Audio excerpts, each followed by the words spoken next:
Dedicated to helping Filipinos achieve their dreams, Coco Life is committed to providing comprehensive financial solutions that safeguard their health and wealth.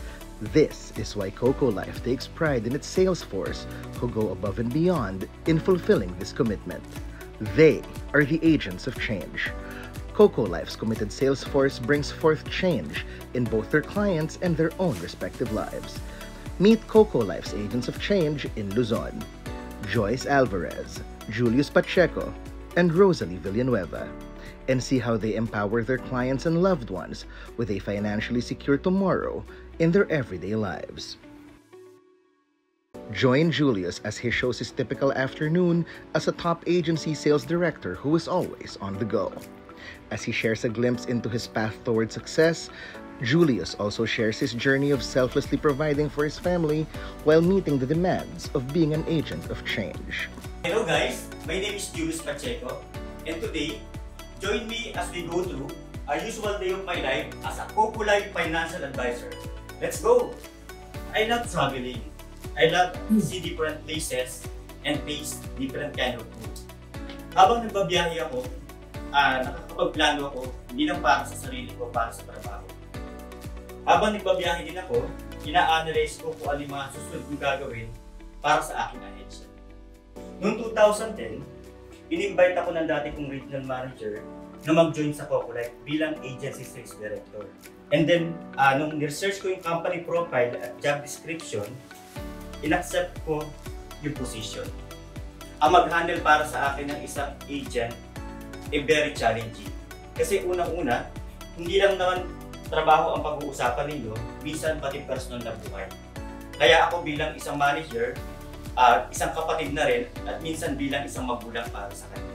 Actually, my daily routine, in the morning, nilalakad ko yung alaga kong aso na si Cookie. Pagkatapos namin lakad, ang ginagawa ko, chinecheck ko yung daily production report namin noong nakaraang araw. Pagkatapos naman ng office, ang ginagawa ko na lang, nanonood ng TV, nagbabasa ng libro, and do my daily skincare routine.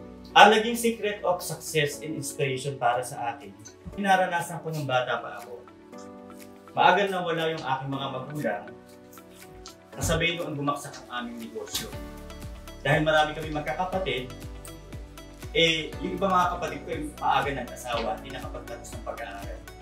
So naisip ko noong panahon na yun, na kailangan kong makatapos at iahon ang aming pamilya. Biggest inspiration ko ay paano suklian ang paghihirap ko. Kaya lagi ako nagbabiyahe. In 13 years na nagtatrabaho ko sa Coco Life, hindi lang sarili, kundi pati pamilya ang natulungan para sa akin. Kaya hanggang ngayon nandito pa rin ako.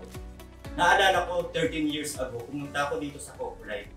Wala talaga ako naipundar kahit nag-abroad ako.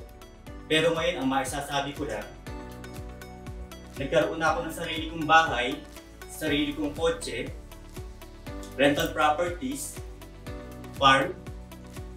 Ang pinakamagandang feeling doon ay natulungan ko at naiangat ko ulit ang pamilya namin. Hindi ko lubos akalain na hindi ko pala sa abroad nakikita ang aking mga pangarap kung hindi dito kay Coco Life. Kaya, Coco Life, maraming salamat sa iyo. Coco Life changed my life. Coco Life, believing in the determination of Filipinos.